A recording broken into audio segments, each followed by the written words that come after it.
तो आपका चैप्टर चल रहा है स्थापत्य कला और शैल चित्रकला। तो प्रश्न क्रमांक है आपका 1644। निम्नलिखित युगों में से कौन सा एक सुमेलित है? मुगल अजंता चित्रकारी से, कुषाण गांधार कला चित्र शैली से, मराठी पहाड़ी चित्र शैली से, सिंधु घाटी सभ्यता चित्रित दूसरे मृदभांड से। तो इसमें कौन सा आपका सही सुमेलित है? तो आपका सही सुमेलित कौन सा है? कुषाण। कुषाण किससे संबंधित है? गांधार कला शैली से। तो गांधार कला शैली किसको कहा गया है?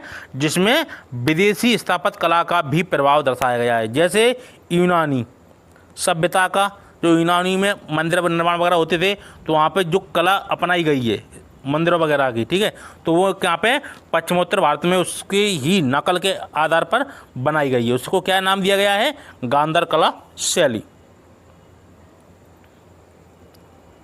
अगला प्रश्न 1645। सूची 1 को सूची 2 से सम्मिलित कीजिए और नीचे दिए गए कूट से सही उत्तर का चयन कीजिए। तो सूची 1 गुप्त मंदिर, नंबर 2 स्थान, मंदिर और स्थान आपको दिए गए हैं। तो नंबर ए ईंट निर्मित मंदिर कौन सा है?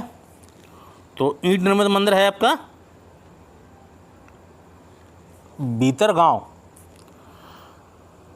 तो ए का हो गया आपका 3। दशावतार मंदिर कहाँ है आपका? देवगढ़ झांसी में। शिव मंदिर कहाँ है आपका? शिव मंदिर है आपका भूमरा में। और विष्णु मंदिर कहाँ है आपका? एरण में। तो ईंट निर्मित मंदिर कहाँ है आपका? यह है आपका भीतरगांव में। दशावतार मंदिर कहाँ है आपका? देवगढ़ झांसी में, उत्तर प्रदेश में। शिव मंदिर कहाँ है आपका? भूमरा में। और विष्णु मंदिर कहाँ है आपका? एरण में। तो आपका ऑप्शन नंबर हो गया ए। अगला प्रश्न, एलोरा के प्रसिद्ध कैलाश मंदिर के निर्माण को आप किस शासक वंश के संबंध करेंगे? चोल के, पल्लव के, राष्ट्रकूट के, चालुक्य के। तो एलोरा के प्रसिद्ध कैलाश मंदिर किसने बनवाए थे? वो बनवाए थे राष्ट्रकूटों ने। तो ऑप्शन नंबर हो गया सी। तो एलोरा के प्रसिद्ध कैलाश मंदिर का निर्माण किसने करवाया था? राष्ट्रकूटों ने। और किसने?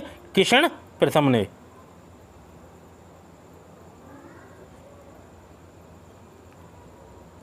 अगला प्रश्न, एलोरा के कैलाश मंदिर का निर्माण किसने करवाया था? तो कृष्ण प्रथम ने, गोविंद तृतीय ने, कृष्ण द्वितीय ने, कृष्ण तृतीय ने। तो एलोरा के कैलाश मंदिरों का निर्माण किसने करवाया था? वो करवाया था कृष्ण प्रथम ने।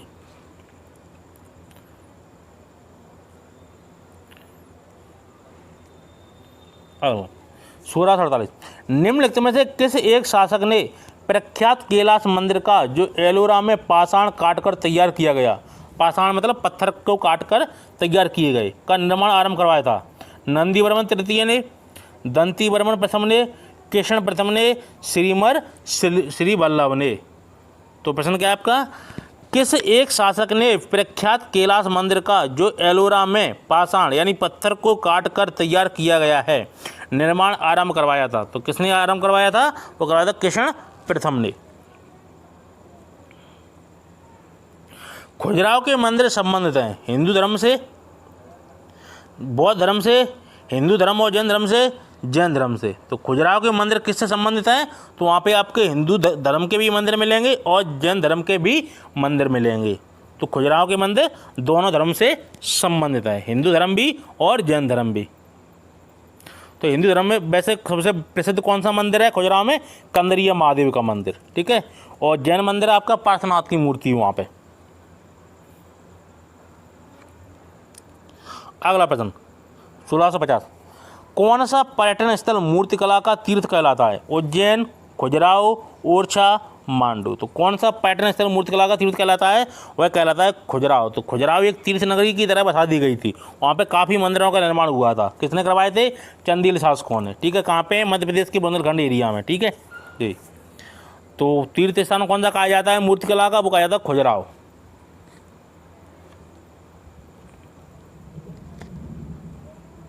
अगला प्रश्न 1651।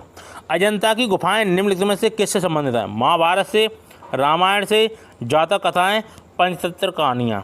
तो अजंता की गुफाएं किससे संबंधित हैं? वह हैं जातक कथाएं। अजंता की गुफाएं हैं किसके लिए? बौद्ध धर्म के लिए, ठीक है। तो बौद्ध धर्म की वहाँ पे क्या है, बुद्ध की जो जातक कथाएं थी, यानी कि पुनर्जन्म, उनके पिछले जन्म, तो उनके सभी के चित्र, वह बुद्ध पिछले जन्म में क्या थे, है ना, उससे पिछले जन्म में क्या थे, वो सभी के चित्र किए गए हैं किस पे, दीवारों पर, तो उसको क्या कहा गया है, भित्ति चित्र। तो कहाँ पे है ये, अजंता में। तो किससे संबंध हो गई हैं आपकी, जातक कथाएं। अगला प्रश्न, बौद्ध, हिंदू एवं जैन शैलकृत गुफाएं एक साथ विद्यमान है, एलिफेंटा में, अजंता में, एलोरा में, कार्ले में। तो बौद्ध, हिंदू एवं जैन शैलकृत गुफाएं एक साथ विद्यमान हैं, तो ये कहाँ पे हैं, ये हैं आपकी एलोरा महाराष्ट्र में। यहाँ पे तीनों धर्म को देखने की मिल जाएंगी, जैन धर्म भी, हिंदू धर्म भी और बौद्ध धर्म भी। लेकिन अजंता की गुफाएं सिर्फ और सिर्फ बौद्ध धर्म के लिए हैं, ठीक है। और एलोरा गुफा में आपको तीनों धर्म की चित्रकारी देखने को मिलेगी, बौद्ध धर्म की भी, हिंदू धर्म की भी और जैन धर्म की भी। अगला प्रश्न 1653, एलोरा में गुफाएं और शैलकृत मंदिर हैं, बौद्ध और जैनों के लिए, बौद्धों के, हिंदुओं और जैनों के, हिंदुओं, बौद्ध और जैनों के। तो एलोरा में गुफाएं में शैलकृत मंदिर किसके हैं, हिंदुओं के भी हैं, बौद्धों के भी हैं और जैनों के भी हैं। तो एलोरा में तीनों धर्म के मंदिर हैं। अगला प्रश्न, अमरावती कला शैली के विकास का काल है, प्रथम शताब्दी से 5वीं शताब्दी ईस्वी, 200 ईसा पूर्व से 200 ईस्वी, 150 ईसा पूर्व से 250 ईस्वी, या 150 ईसा पूर्व से 400 ईस्वी। तो प्रश्न क्या आपका, अमरावती कला शैली के विकास का काल है। तो वो काल कितना है, वो है आपका 200 ईसा पूर्व से 200 ईस्वी, लगभग 400 वर्षों तक। तो अमरावती कला शैली के विकास का काल कितना ज़्यादा था, 200 ईसा पूर्व से 200 ईस्वी तक। अगला प्रश्न, निम्नलिखित में से कौन एक शैलकृत स्थापत्य का उदाहरण है, राजा राजेश्वर मंदिर तंजावुर में, तटीय मंदिर मामल्लपुरम में, कैलाश मंदिर एलोरा में, जगन्नाथ मंदिर पुरी में। तो निम्नलिखित में से कौन एक शैलकृत स्थापत्य का उदाहरण है, तो उदाहरण आपका कैलाश मंदिर एलोरा में। तो किसने बनवाया था, ये बनवाया था कृष्ण प्रथम ने, राष्ट्रकूट वंशों ने। तो कौन सा एक शैलकृत स्थापत्य कला का उदाहरण है, तो वो कैलाश मंदिर एलोरा। अगला प्रश्न आपका 1656, पश्चिमी भारत में प्राचीनतम शैलकृत गुफाएं कहाँ हैं, जोहार, कल्याण और पीतलखोरा में, नासिक, एलोरा एवं अजंता में, अजंता, भाजा और कौंडन्य में, भाजा, पीतलखोर और कौंडन्य में। तो प्रश्न आपका क्या है, पश्चिमी भारत में प्राचीनतम शैलकृत गुफाएं कहाँ हैं, तो ये किस जगह हैं, ये हैं आपकी अजंता, भाजा और कौंडन्य में। तो प्रश्न ऑप्शन नंबर हो गया आपका सी, कौन कौन सी, पश्चिमी भारत में प्राचीनतम शैलकृत गुफाएं कहाँ हैं, तो वह अजंता, भाजा और कौंडन्य में। तो ऑप्शन नंबर हो गया आपका सी। अगला प्रश्न, प्राचीन भारत में गुप्त काल से संबंधित गुफा चित्रांकन के केवल 2 उदाहरण उपलब्ध हैं, इनमें से एक अजंता की गुफाओं में किया गया चित्रांकन है। गुप्त काल के चित्रांकन का दूसरा अवशिष्ट उदाहरण किस स्थान पर उपलब्ध है, एलोरा की गुफाओं में, बाघ की गुफाओं में, लोमस ऋषि गुफाओं में, नासिक गुफाओं में। तो प्रश्न क्या आपका, प्राचीन भारत में गुप्त काल से संबंधित गुफा चित्रांकन के केवल 2 उदाहरण उपलब्ध हैं, इनमें से एक अजंता की गुफाओं में किया गया चित्रांकन है। गुप्त काल के चित्रांकन का दूसरा अपशिष्ट उदाहरण किस स्थान पर उपलब्ध है, तो है आपका बाघ की गुफाओं में, ऑप्शन नंबर बी।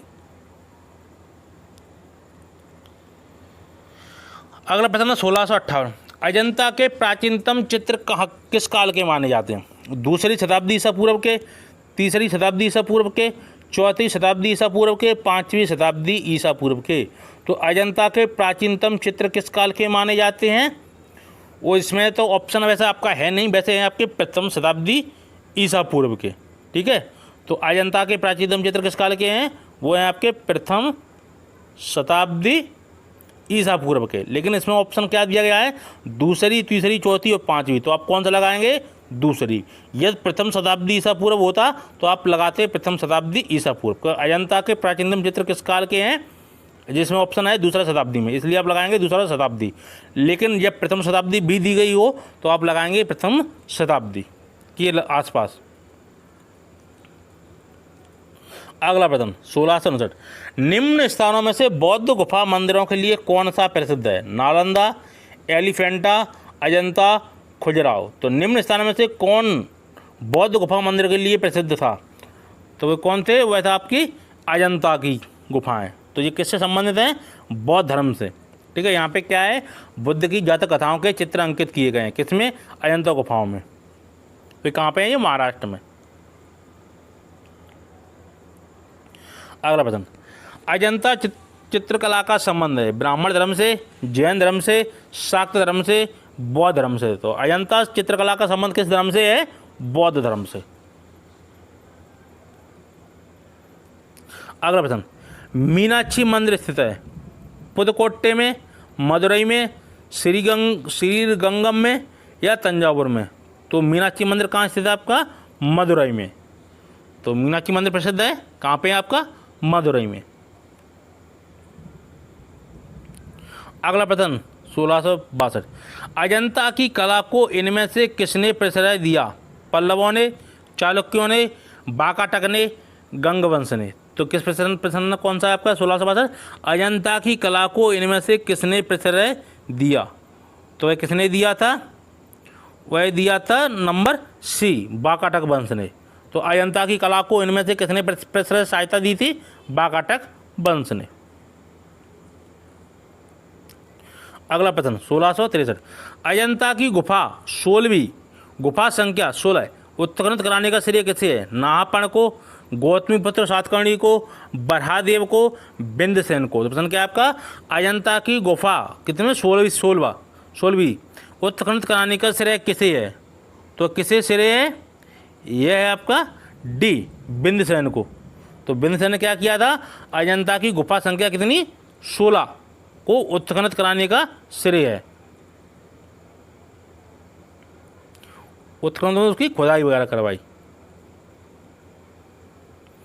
अगला प्रश्न, अच्छा वही प्रश्न आ गया है। ठीक है, तो अजंता की गुफा 16वां किसने उत्खनन करवाई थी? बिंदसेन। अगला प्रश्न, अजंता व एलोरा की गुफाएं किस नगर में स्थित हैं? मुंबई, नासिक, औरंगाबाद, पुणे? तो अजंता व एलोरा की गुफाएं किस नगर में स्थित हैं?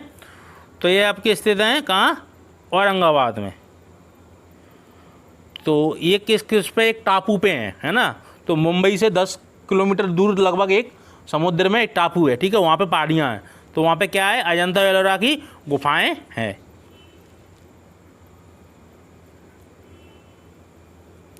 अगला प्रश्न, अजंता और एलोरा गुफाएं मध्य प्रदेश में, आंध्र प्रदेश में, महाराष्ट्र में, राजस्थान में? तो अजंता और एलोरा गुफाएं कहाँ हैं आपकी? महाराष्ट्र में। तो किस जगह है? मुंबई के 10 किलोमीटर दूर समुद्र में एक टापू पे, है ना, अजंता की और एलोरा की गुफाएं।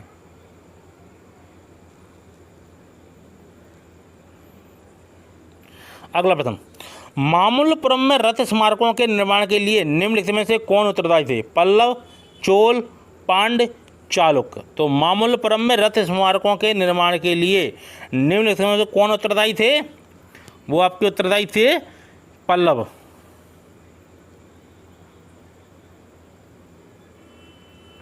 ऑप्शन नंबर ए कि मामल्लपुरम में रथ स्मारकों के निर्माण के लिए पल्लव उत्तरदायी थे।